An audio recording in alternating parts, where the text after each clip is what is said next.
It is so frustrating as a voter that our system is set up to devalue our vote and that our politicians are more focused on changing electoral systems than they are at going out, doing their job, and winning our vote by serving the people.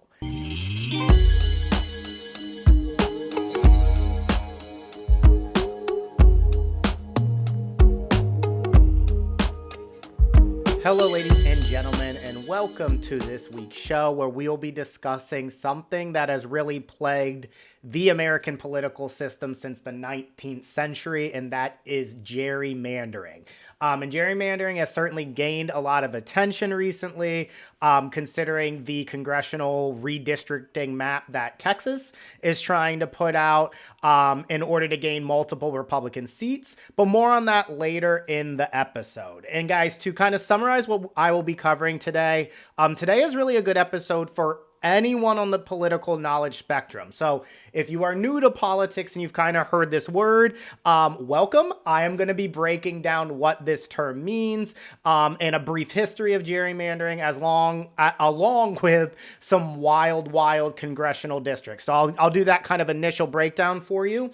And then for those of you who are more versed in gerrymandering and American politics, do not worry. I'm going to be breaking down what is happening in Texas and the Democrats' response in more detail.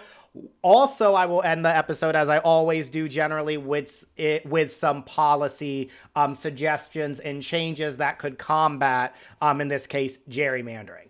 So let's jump into it. What is gerrymandering? So gerrymandering is when states intentionally draw the boundaries of electoral districts in a way that gives an unfair advantage to a particular political party, group, or incumbent. So this is done to either maximize a certain political party's votes or minimize opposition party votes to get a specific candidate into the House of Representatives by winning their congressional districts, okay? Now, House seats are split up into those congressional districts, and representatives have to win the votes within that slice of area within the state, okay? Now, that is different than a senator. Senators have to win votes across their entire state, so you can't really gerrymander for a Senate seat, okay? But you certainly can for a House seat. Now, some examples of gerrymandering. So some terms you may hear or have heard. Packing. So the term packing is concentrating the opposing party's voters into a few districts. So that's what Texas is trying to do right now, to reduce their influence elsewhere. Okay. So a lot of times what you see is in city centers, there is a lot of Democrats, right? Democrats tend to live in city centers. So you will see a lot of congressional maps, for instance, that put a lot of the Democrats within that same district, which limits, obviously, the amount of representation across other congressional districts, right? And across the state really as a whole. Then there's another strategy, guys, that is called cracking. And this is splitting the opposing party's voters across many districts so that they can't win the majority. Okay, so that could be the Democrats in Democrat-run states. I'm going to be fair because you're going to learn a little bit both sides do this, but I'm going to break down to which degrees both sides do it. But say in a blue state, right, this could be Democrats drawing congressional lines so that Republican votes are spread out and consistently sit at, let's say, 45%, and don't put enough, do not draw enough in one area to actually win seats in the House. Okay, so I hope those two make sense, but that is in general what gerrymandering is. It's drawing congressional maps, so maps within states, to increase representation of a certain political party. Now, to jump in a little deeper, I'm going to now talk about some brief history of gerrymandering. And the inner nerd in me, I'm like a sports nerd kind of hybrid guy.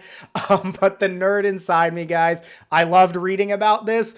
So the term gerrymandering actually originated in 1812. And the origin story is kind of interesting. It was by Massachusetts Governor Elbridge Gerry, and he signed signed a bill that created a district that was said to resemble or look like a salamander to benefit his political party. So that's where the term Jerry, because his last name was Jerry, and then it looking like a salamander, that's where gerrymander came from. So that is the first known use of that term, but there is evidence to show that gerrymandering or manipulation of congressional maps and voting districts had actually been done before the term was coined in 1812. Now, kind of fast forwarding to the 20th century, gerrymandering began to face more legal challenges. We're going to jump into this later, guys, but basically gerrymandering limits the actual power of the voter. Okay, through disproportionate representation.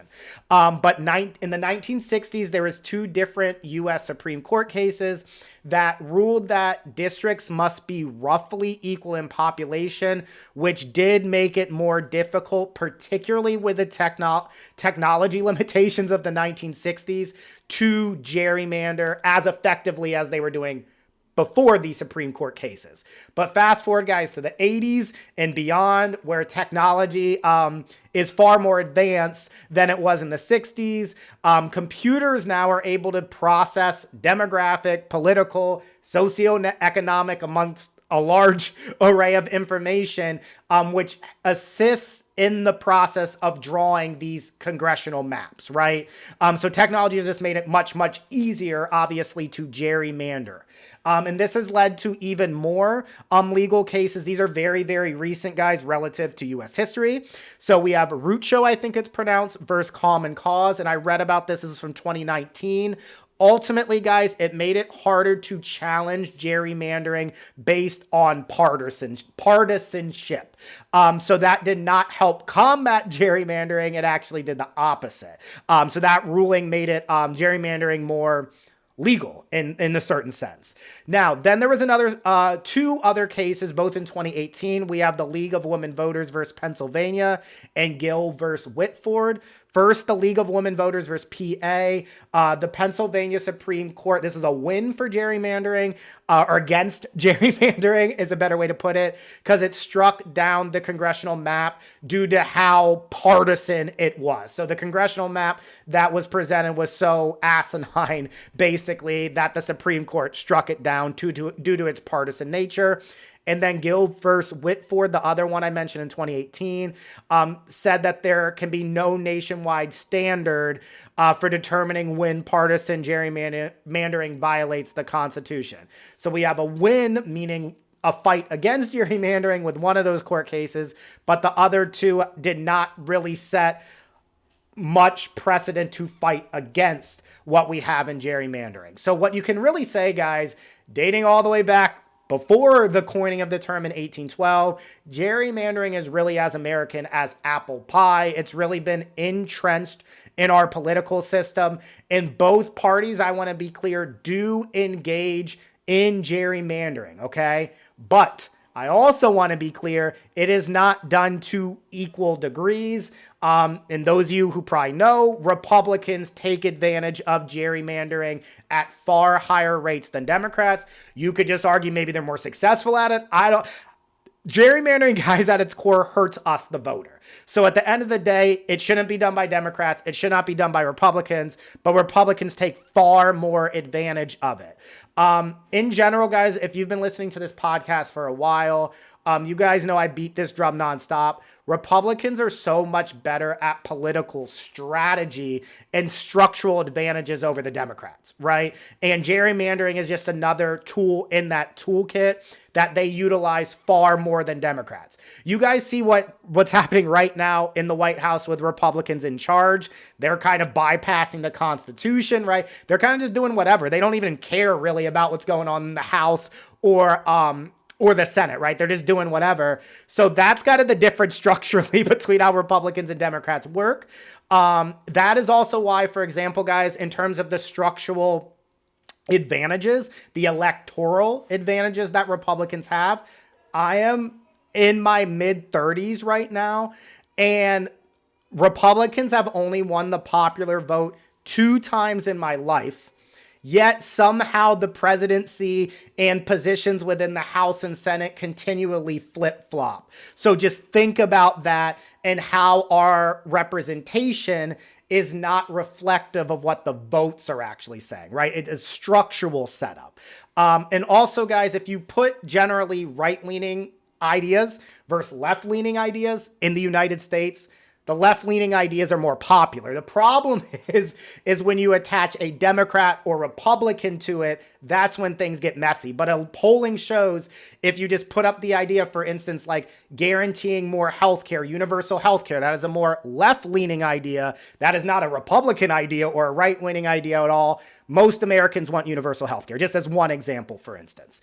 Now, there were also, I want to make it clear in terms of both sides not doing it equally, there were multiple attempts by Democrats to actually ban gerrymandering and pass anti-gerrymandering. I'm using that word a lot. It's a little bit of a mouthful. But anti-gerrymandering legislation, guys, multiple times, including in the Freedom to Vote Act, which is also called the For the People Act in 2019, Republicans voted against it. So although Democrats do it, they put forth something to ban it universally. It was voted by Democrats. It was voted down by Republicans. So I want to make that clear for the record. Now, in terms of why Republicans hold the advantage in terms of gerrymandering, there is strategic investments. Like I've said, guys, Republicans invest more into structural advantages, including things like gerrymandering. There are geographic advantages too inherently, because Democrats often live, guys, in concentrated areas that can make it much easier to gerrymander.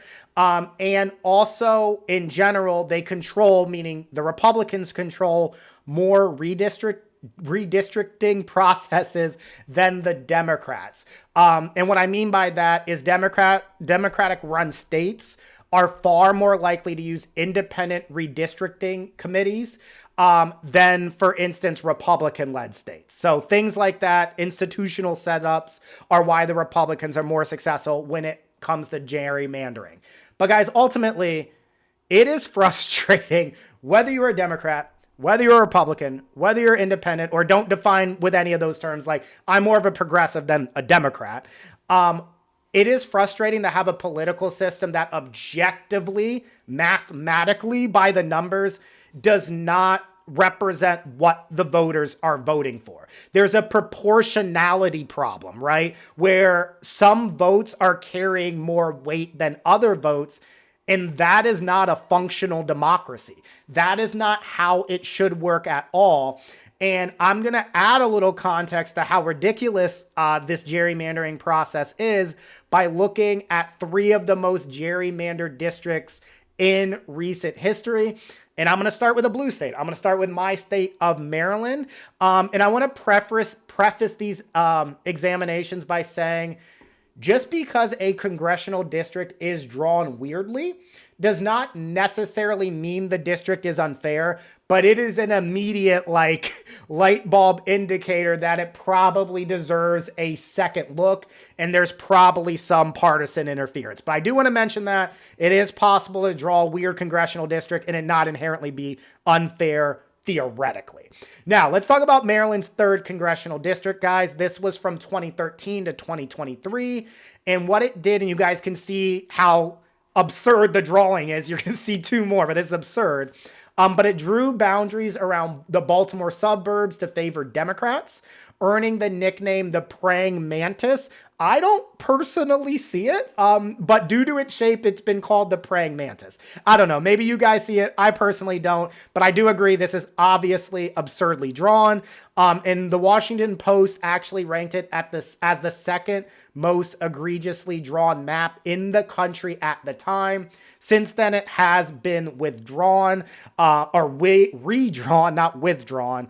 And the redistricting as a whole was led by Democrats in order to pack Democratic leading voters into the 3rd congressional district. So this was gerrymandering by the Democratic Party here. Now, moving forward, we're going to look at North Carolina's 12th congressional district. So you can see in this image here, we have a comparison between its 1st and its 12th, and you can see its kind of skinny shape and kind of the difference in the 2 congressional districts there. But this one was from 1992 to 2016, and it stretched for 120 miles from Charlotte to Greensboro.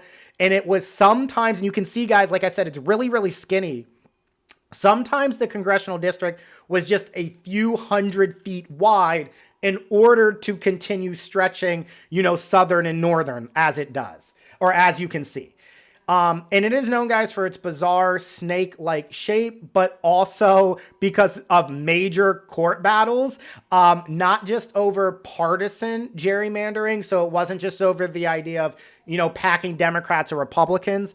It was also over racial gerrymandering. So this specific congressional district, it bypassed rural and suburban areas to connect majority black neighborhoods across several counties. So it's basically packing black voters who tend to lean heavily Democratic. So black voters, guys, are one of the most strong voting blocks for any political party, right? So they packed them into this single district. Eventually, after multiple court rulings, this North Carolina's 12th congressional district was redrawn and is now centered more clearly around Charlotte, but the redrawn map still is skewed and leans Republican in present day. Last but not least, we got Pennsylvania's 7th congressional district from 2011 to 2017. This was a Republican-controlled legislature again, and it redrew the congressional map after the 2010 census to retain as many Republican seats as possible. And you guys can see, once again from the image, we have now seen 3 ridiculously drawn maps that are so clearly gerrymandered, you can't even really argue against it. Now, this map was successful. It was a Republican effort across multiple districts that resulted in Republicans winning 13 out of the 18 seats, despite Democrats often winning the statewide vote over that period of time. So it should have been more of a 50-50 split with proper representation, but Republicans were able, with this map, to win 13 out of 18 of the seats. Now in 2018, this map was struck down as unconstitutional due to how clearly partisan the districts were. There was a new map drawn in February of 2018, which has significantly limited the partisan bias that was previously present in Pennsylvania's 7th congressional district. Now, in my research, guys, I just want to share this with you. If you want to explore the entire U.S. map, because there are more than just 3 crazy congressional districts across time. But if you want to look even in present day into the degree to which each state overall is gerrymandered, I would suggest the Princeton redistricting. I'm having problems talking a little bit today, guys. My apologies. But the Princeton redistricting report card shows the bias for each state. So I'm actually going to put that link below in the description. If you're like me and like research and data and accurate information that's research-based, I would highly recommend you check that out. Now, we are going to jump forward now to 2025, guys, and what in the world is going on in Texas. So for those of you who have not heard what is going on in the state of Texas, the Republican-led state is proposing a new, highly partisan, heavily gerrymandered map in order to win, or I don't know, win's not the right, steal seats in the state of Texas. That is a much better way of saying it, because winning makes it think you're presenting a better argument and you're winning based on merit. That is not what is happening. Now, for context, guys, this is what the new redistricting map would look like. You see a lot of red there, and I want to be transparent, right, guys? People vote, not land. So you guys may be seeing a lot of red if you're left-leaning and be like, whoa, this is completely out of control. Keep in mind, in Texas, guys, most people live in the city centers. So that's why there's a lot of red. There's not a lot of people who live in those red areas, okay? Like in comparison to an Austin, a Dallas, a San Antonio. So that's it. Land doesn't vote, guys, people vote. But regardless, this map is heavily gerrymandered. I'm going to break it down mathematically why, guys. Texas has 38 seats in the House. The number of House seats is based on your state's population, according to the census.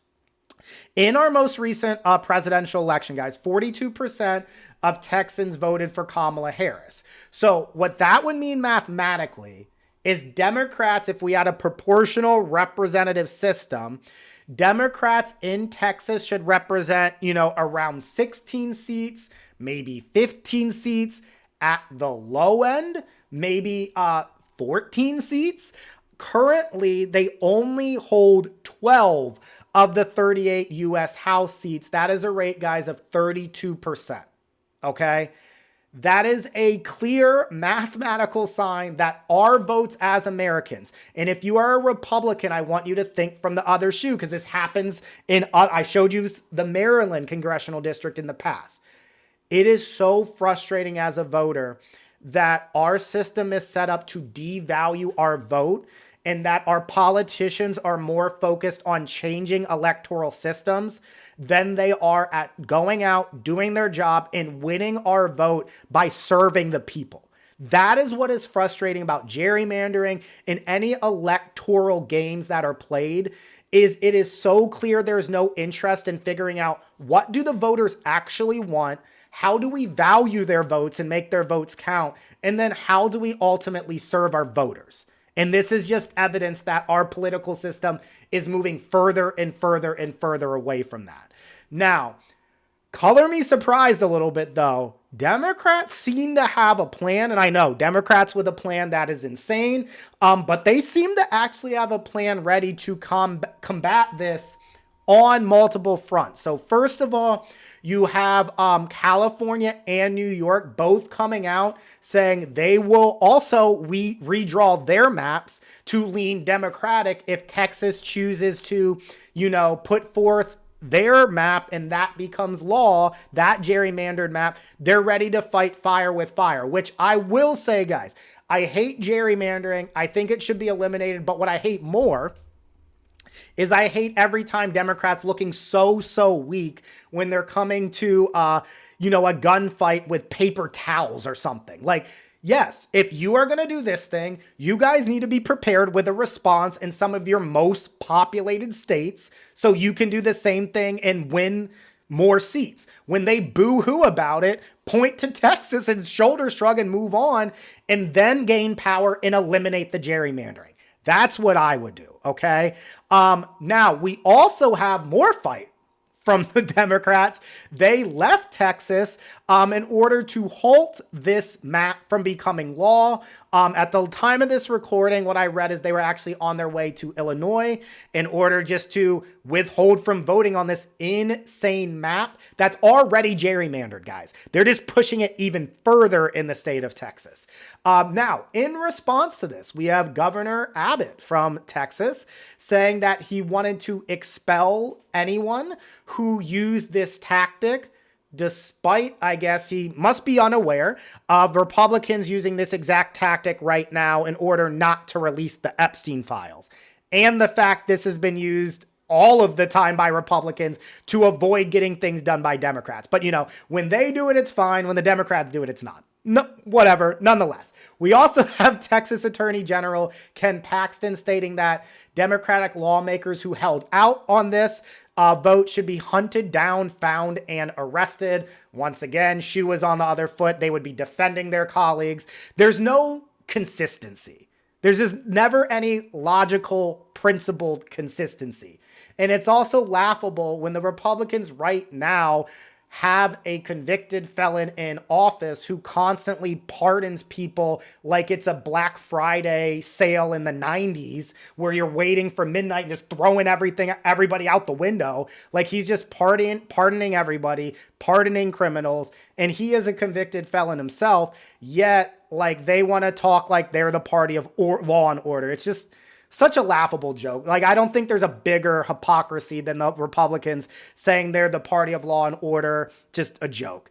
Now, with that said, caveat, Democrats seem to have a plan, but the follow through is key, guys. Democrats seem to from time to time have a plan, but then they also don't follow through with it.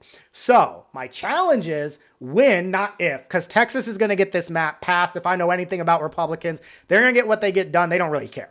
So that map, I will give it a 90% chance that is going through. So when it does, is California actually going to follow through with their redistricting plans? Will New York redraw? Will maybe like Illinois consider doing, because they have Chicago, they could do things there. Like, are blue states actually going to respond, or is it all talk?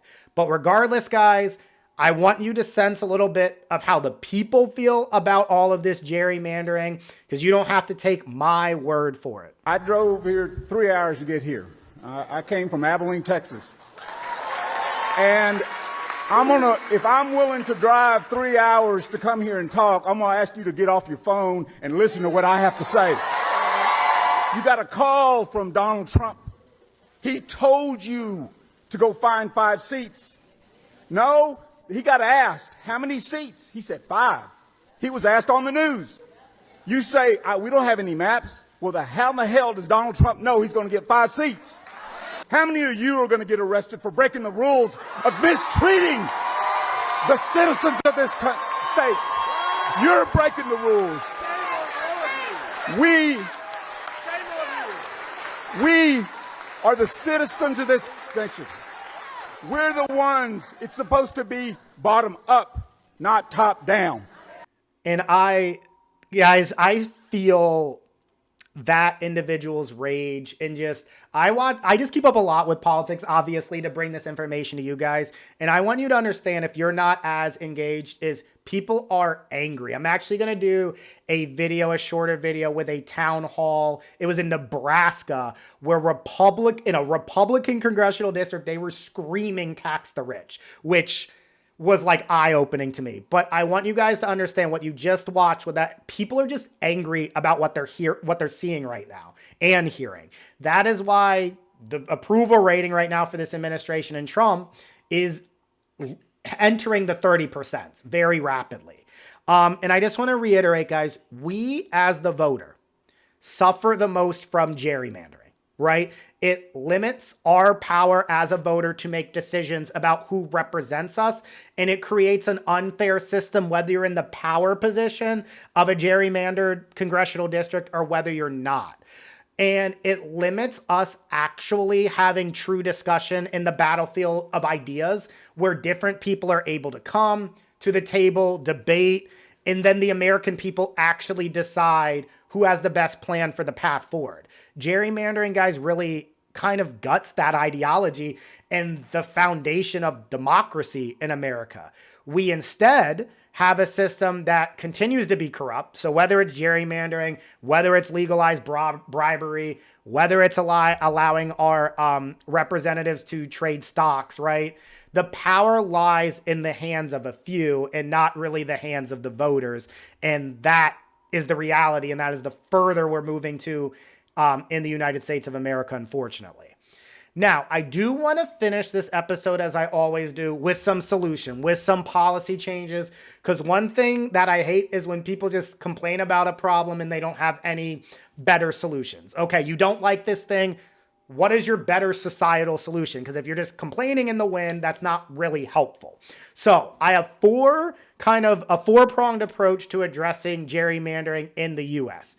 The first one is independent redistricting commissions. So these are IRCs. I mentioned these earlier in the video, but you implement these at the state level universally. Now, one kind of caveat with this is it's kind of hard in today's partisan landscape to define independence anymore. But so you would need to have safeguards in place to make sure the people making the decisions in the commissions are truly independent.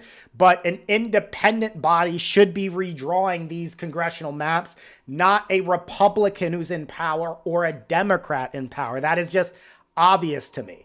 Now, states like California, Michigan, and Arizona already use these, but once again, the reason I have a four-pronged approach is Gavin Newsom from California already said he was going to redraw the maps, but you have these IRCs. So are they actually as powerful, or can they just be toppled? So I just wanted to point that out. That is why that is only a starting approach to this. To pair with this, so this is the second prong, we need clear, legally defined redistricting criteria at the federal level, so it can be applied to all states evenly. Guys, when we are making electoral decisions that affect the whole country, decisions like that need to be made on the federal level. Who is going to the House of Representatives? Who is going to the state? We need to make sure there is legal, or to the Senate. I don't know why I said the state. There needs to be legal grounds or some legal expectations so that our vote once again matters and it's held proportionally and represents what the voters actually are voting for. Now, prong number 3. So we have the IRCs. We have a federal clear law about what redistricting criteria should be. The third one is to lean further into technology to redistrict, but not in a way that they do it now, where Democrats will use it to redistrict to benefit them, and then Republicans will use the technology to redistrict to benefit them. Why don't you actually use technology for good? And the IRCs can use that technology to objectively and fairly redraw these congressional districts. And what I would go further on is have a publicly transparent algorithm. So although, an independent commission is doing it, create a page or alongside the algorithm, whatever is drawing the maps, make it 100% clear how the map was drawn, so that there is transparency and people cannot claim, fraud or collusion as easily. Now, there needs to be oversight of this, like with actual people, like with the IRCs, because the humans ultimately, guys, create the algorithms. So we need to make sure we are eliminating bias as often as possible. Now, guys, I actually saved the best policy change for last, in my opinion, because there are holes with the IRCs. Like I said, there can be partisanship there. There needs to be a lot of oversight there, things like that. But if we switched to ranked choice voting, it would make it significantly harder to gerrymander. Changing the system from this winner-take-all electoral system we have currently in the United States to a ranked choice system minimizes the impact of congressional districting. It does not make gerrymandering impossible, obviously, but it makes it significantly harder for parties to predict and control outcomes. So not only that, guys, but a ranked choice voting system just gives us more power. It eliminates that winner-take-all system that really also hampers a third-party candidate from potentially being elected. So what I think could really tackle gerrymandering, just to summarize for you guys, more independent redistricting commissions with oversight, federal laws that make redistricting criteria clear, using technology not to the benefit of a Democrat or Republican, but for the IRCs in order to redistrict and make the algorithm clear and transparent to the public, with oversight, obviously, of that. And then the fourth thing, guys, is switching to ranked choice voting. That is long overdue. So that wraps up, guys, my unpacking of gerrymandering in the U.S. Once again, the main takeaway, guys, is it hurts us, the voter. It means our votes do not have a proportional say, and that should be problematic for everybody in the United States of America. So, shout out of the week, as I always finish, or I follow up my unpacking segment with, is actually going to the judicial branch. So, and it's going to the judicial branch because a judge ordered Trump administration to continue Medicaid funding to Planned Parenthood despite the administration's effort to defund healthcare access to Americans. So this is something I posted on my Instagram. I think I also posted it as a short, but the Trump administration was planning to gut any Medicaid funding for Planned Parenthood. But luckily the judicial branch did make that so they could not do that, basically. And guys, the Republican framing around this issue is usually around abortion access, but I want to make it clear, less than 5% of Planned Parenthood services are abortion. They're doing things like regular checkups, STD checks, cancer screenings, things like that. It is really just a public health service, and it's healthcare. So the fact that that would have been gutted would have been devastating for public health. Now, according to the court order, the Trump administration must continue to reimburse Planned Parenthood clinics for Medicaid-funded services.